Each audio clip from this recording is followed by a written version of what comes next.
lets me know that minds are joined.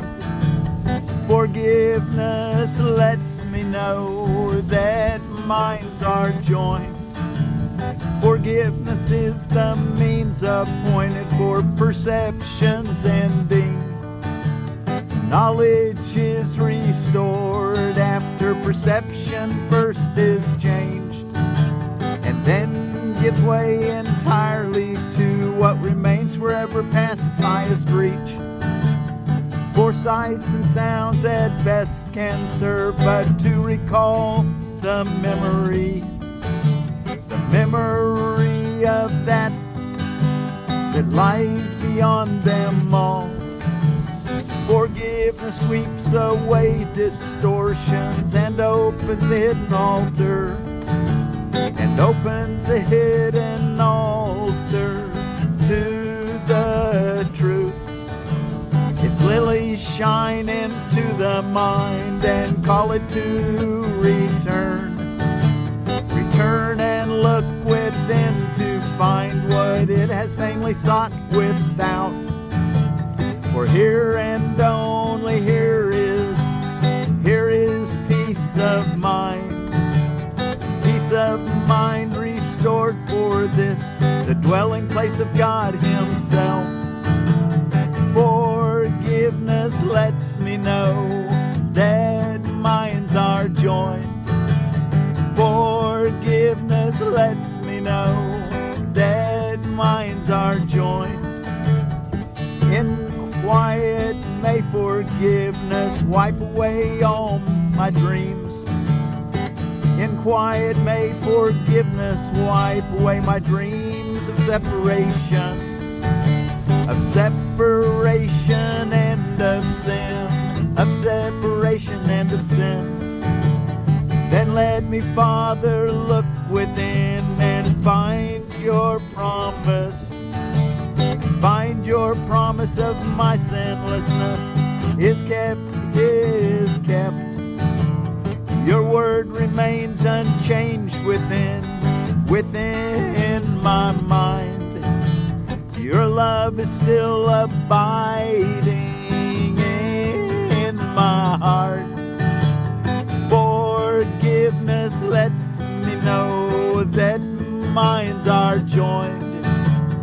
Forgiveness lets me know that minds are joined. Forgiveness lets me know that I'm united with everyone I see, because we're all part of the one mind of God. Okay? Forgiveness lets me know that minds are joined.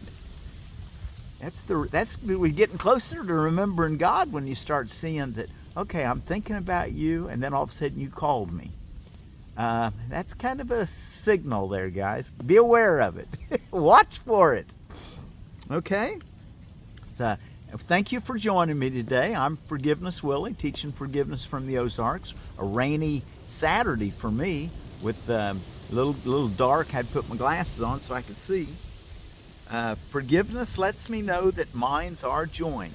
Like I said, I'm Forgiveness Willie, teaching forgiveness from here in my little bamboo cover. It blocks a little bit of the wind and the blowing mist. I almost need some windshield wipers on my glasses. Forgiveness lets me know that minds are joined. And this is for lesson 336 in the Foundation for Inner Peace version of Course in Miracles. If you're following along with the original edition, it'll read just the same in the original edition as in the Foundation for Inner Peace version. For the first part, when we get to the psychotherapy purpose, process, and practice, which will be next, you'll have to go online to get it if you don't have the book. You can only find that with the Foundation for Inner Peace version. Forgiveness lets me know that minds are joined. Forgiveness is the means appointed for perception's ending. Knowledge is restored after perception first is changed, and then gives way entirely to what remains forever past its highest reach. For sights and sounds at best can serve but to recall the memory that lies beyond them all. Forgiveness sweeps away distortions and opens the hidden altar to the truth.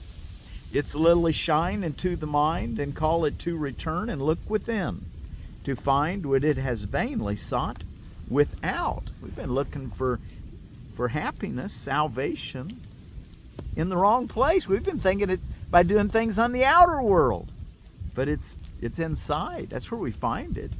Find the miracle inside, what's always there. For here and only here is peace of mind inside.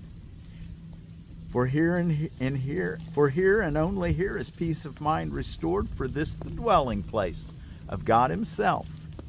And the prayer says, in quiet may forgiveness wipe away my dreams of separation and of sin. Then let me, Father, look within and find your promise of my sinlessness is kept. Your word remains unchanged within my mind. Your love is still abiding in my heart. Wow. Okay, I put my gloves on. So now let's take a look back at our associated reading. A little harder for me to change my pages with my gloves. What is the ego? The ego is idolatry, the sign of limited and separated self, born in a body doomed to suffer and end its life in death. It is the will that sees the will of God as enemy and takes a form in which it is denied. The ego is the proof, because it's not real proof. The ego is the proof that strength is weak and love is fearful, life is really death, and what opposes God alone is true. The ego is insane. To believe those things is insane. The proofs the ego gives are insane. That strength is weak and love is fearful, life is really death, and what opposes God alone is true. The ego is insane. In fear it stands beyond the everywhere, apart from all, in separation from the infinite. In its insanity it thinks it has become a victor over God himself. And in its terrible autonomy it sees the will of God has been destroyed. It dreams of punishment and trembles at the figures in its dreams, its enemies who seek to murder it before it can ensure its safety by attacking them. The Son of God is egoless. What can he know of madness and the death of God when he abides in God? What can he know of sorrow and of suffering when he lives in eternal joy? Do you live in eternal joy? I was having a little hard time getting my pack off, and it was kind of with my coat on real hard, and it was down around my arms, and it was kind of like, I can't get this thing off, and I was shaking up and down. There would have been a time in my life I would have kind of been unhappy about that and frowned, maybe even said a little curse word. But this time I just laughed. I go, I feel like I'm getting stuck in my own straitjacket with my pack. What can he know of sorrow and of suffering when he lives in eternal joy? Just by practicing forgiveness, I've been learning to be happy, is what I'm trying to say. What can he know of fear and punishment, of sin and guilt, of hatred and attack, when all there is surrounding him is everlasting peace, forever conflict-free and undisturbed in deepest silence and tranquility? To know reality is not to see the ego and its thoughts, its works, its acts, its laws and its beliefs, its dreams, its hopes, its plans for its salvation, and the cost belief in it entails. In suffering, the price for faith in it is so immense that crucifixion of the Son of God is offered daily at its darkened shrine, and blood must flow before the altar where its sickly followers prepare to die. Yet will one lily of forgiveness change the darkness into light. Yet will one lily of forgiveness change the darkness into light. The altar to illusions, to the shrine of life itself. And peace will be restored forever to the holy minds which God created as his Son.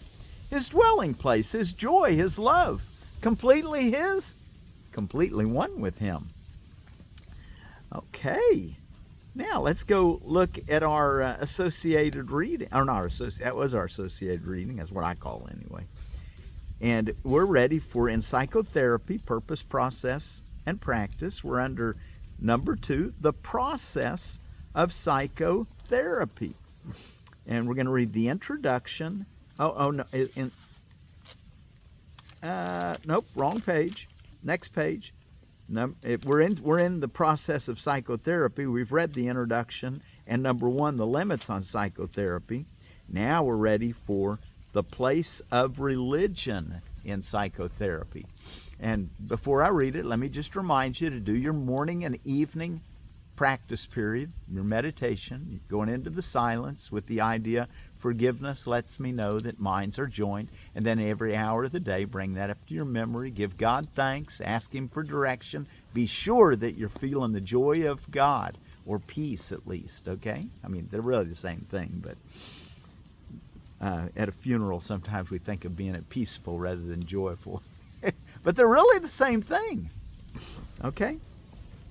All right, the place of religion in psychotherapy. And I make that mention about that because, you know, we want to be like able to fit in with our brothers and sisters around us, and you know, we can have joy under any circumstance, but sometimes we kind of like curtail the appearance of it because it'd be misunderstood. Okay, the place of religion in psychotherapy. To be a teacher of God, it is not necessary to be religious or even to believe in God to any recognizable extent. Wow, isn't that cool? To be a teacher of God, it is not necessary to be religious or even to believe in God to any recognizable extent. It is necessary, however, to teach forgiveness rather than condemnation. It is necessary, however, to teach forgiveness rather than condemnation. Even in this, complete consistency is not required, for one who had achieved that point could teach salvation completely within an instant and without a word. Yet he who has learned all things does not need a teacher, and the healed have no need for a therapist. Relationships are still the temple of the Holy Spirit, and they will be made perfect in time and restored to eternity. Paragraph 2. Formal religion has no place in psychotherapy, but it also has no real place in religion. Formal religion has no place in psychotherapy, but it also has no real place in religion. In this world, there is an astonishing tendency to join contradictory words into one term without perceiving the contradiction at all. The attempt to formalize religion is so obviously an ego attempt to reconcile the irreconcilable that it hardly requires elaboration here. Let's read that sentence again. The attempt to formalize religion is so obviously an ego attempt to reconcile the irreconcilable that it hardly requires elaboration here. Religion is experience. Psychotherapy is experience. At the highest levels, they become one. Psychotherapy and religion become one in the experience, in the one experience of awakening to God. Neither is truth itself, but both can lead to truth. What can be necessary to find truth which remains perfectly obvious, but to remove the seeming obstacles to true awareness? Let's be busy about removing the blocks to true awareness so we can be teachers of God.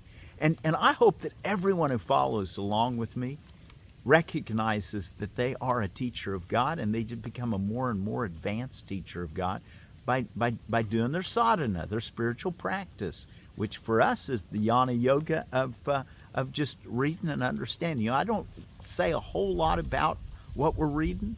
I say a little bit, but just a little bit, because the words speak for themselves. I just want to encourage you just to keep reading it until you become an advanced teacher of God. I'd like to think that I was the teacher of teachers.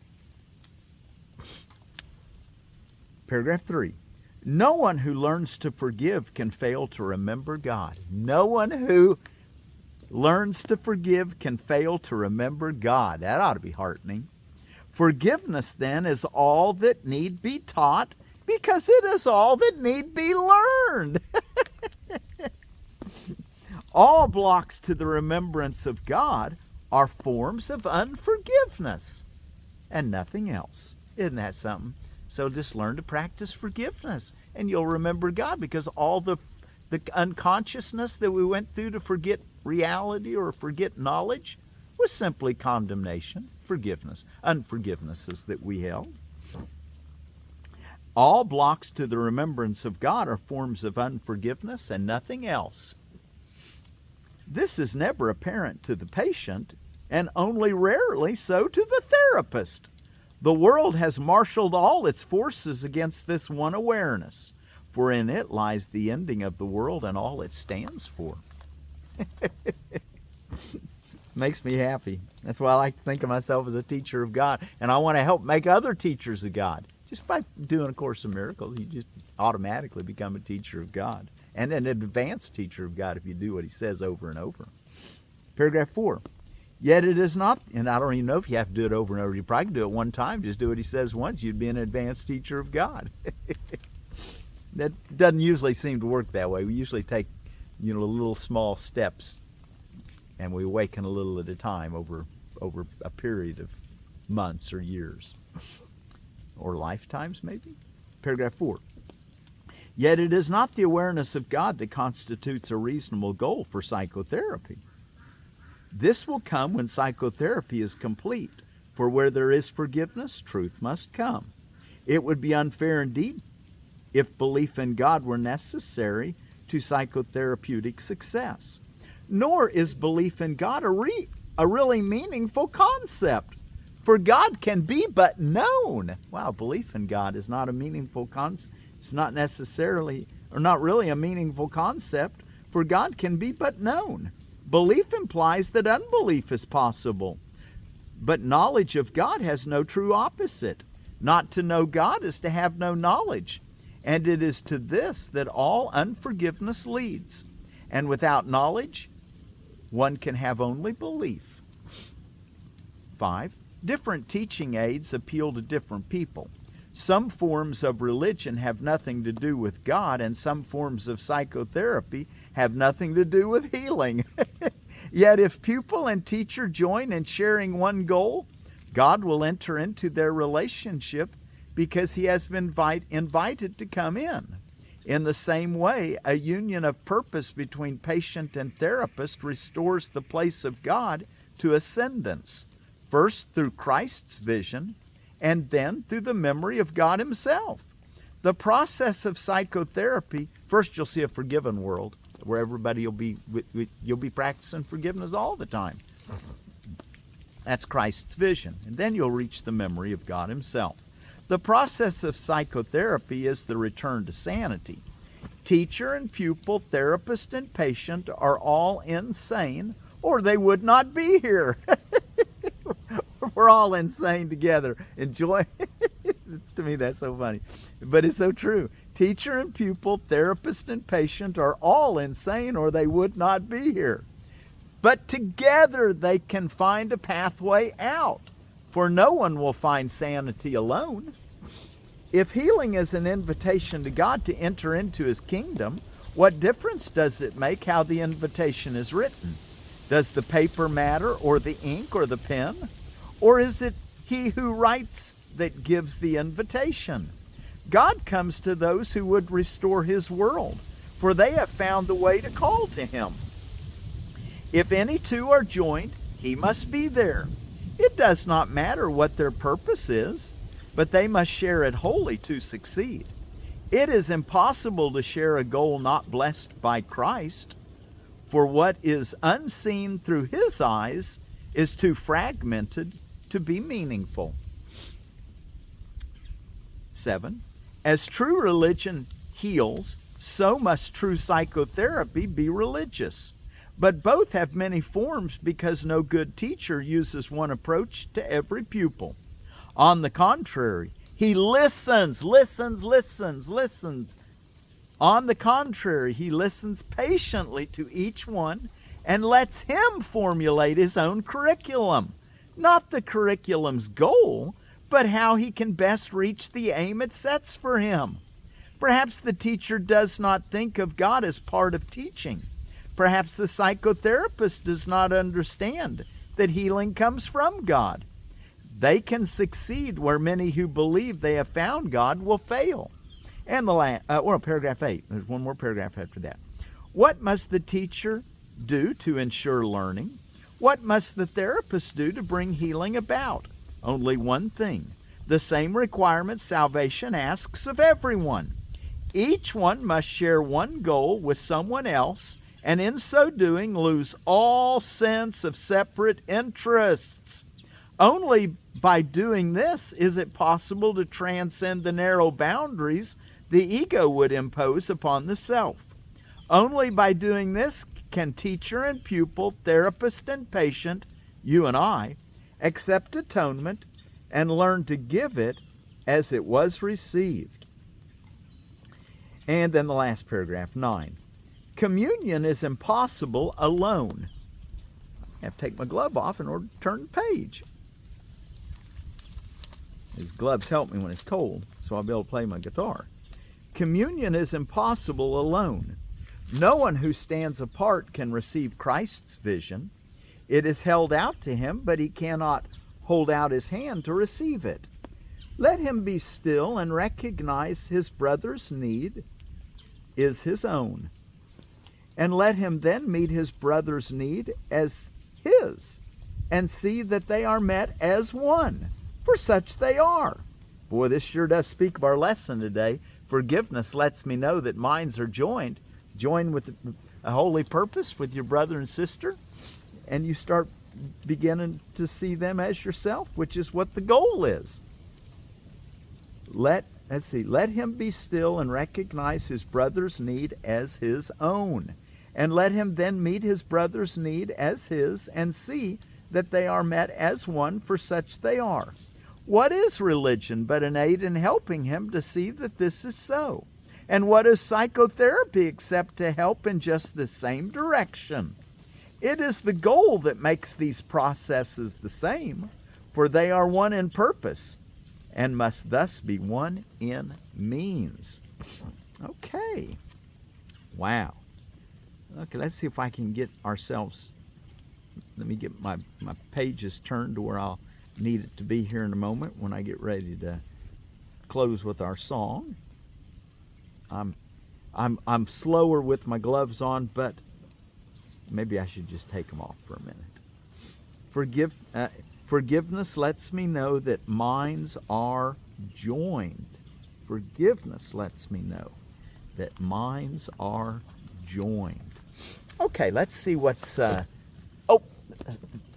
knocked over my camera. There we go. Holidays and observances. All I found was on holidays and observances, business of popping corn day, the ZMAs. Grow your little popcorn. When I was a kid, I grew some popcorn. It actually popped. I was so excited. This gardening stuff really works. Giving Tuesday. We had Thanksgiving. The following Tuesday is Giving Tuesday. International Day for the Abolition of Slavery. And I might add that, anything that you do against your will is slavery, or that you're forced to do. That's why I'd like to have taxes abolished. I think people should support their small local government by their own free will, not by force. Anyway, that may be a while yet, huh? Fritters Day, but let's pray, thy kingdom come, thy will be done on earth as it is in heaven. Let's want freedom for everyone always, every moment of the day. Play basketball day, mutt day, safety razor day. I use a safety razor, so I don't have to keep throwing away. I just have to get a little metal blade to throw away, and it's recyclable. Special Education Day and World Trick Shot Day. And then the albino beet. The albino beet out of Seed Savers Exchange. Look what it says of it. Albino, a beet variety from the Netherlands, completely white, sweet roots with delicious flavor. The beet never stains. For best color and to avoid green tops on the beetroot, blanch roots by hilling up with soil.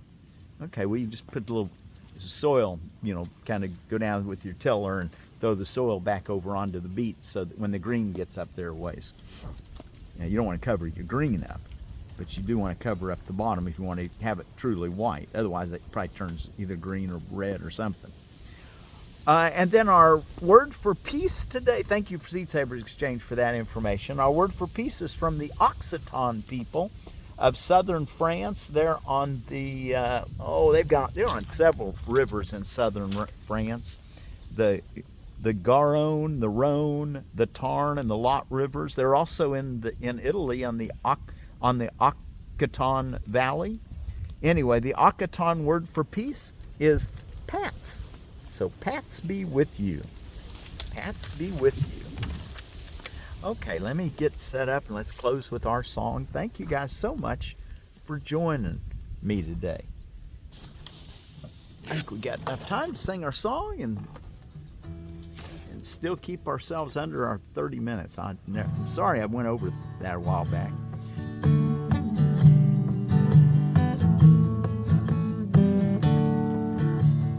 Forgiveness lets me know that minds are joined.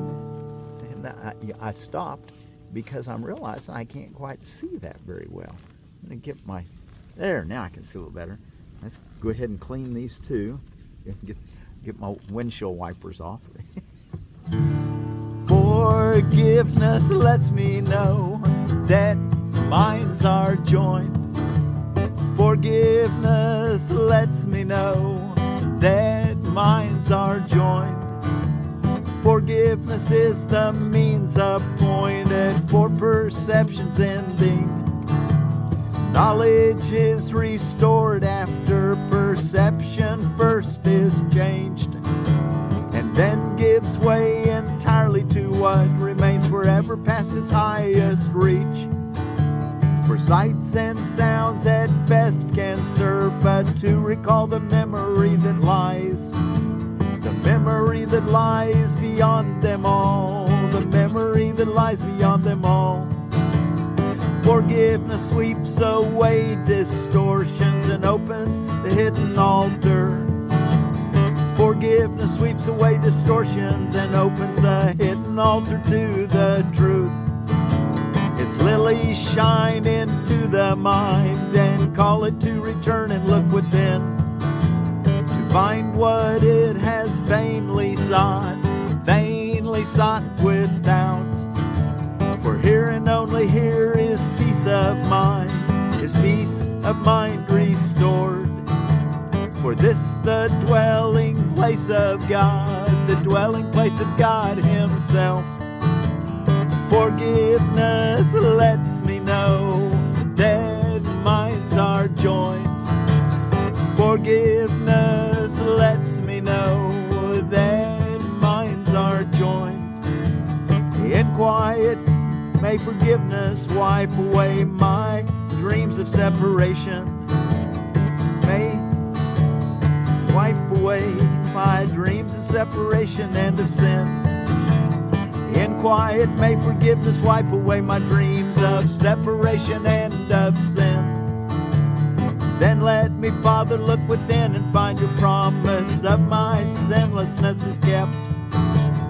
Your word remains unchanged within my mind. Your love is still abiding in my heart. Forgiveness lets me know that minds are joined. Forgiveness lets me know that minds are joined. Forgiveness lets me know that minds are joined.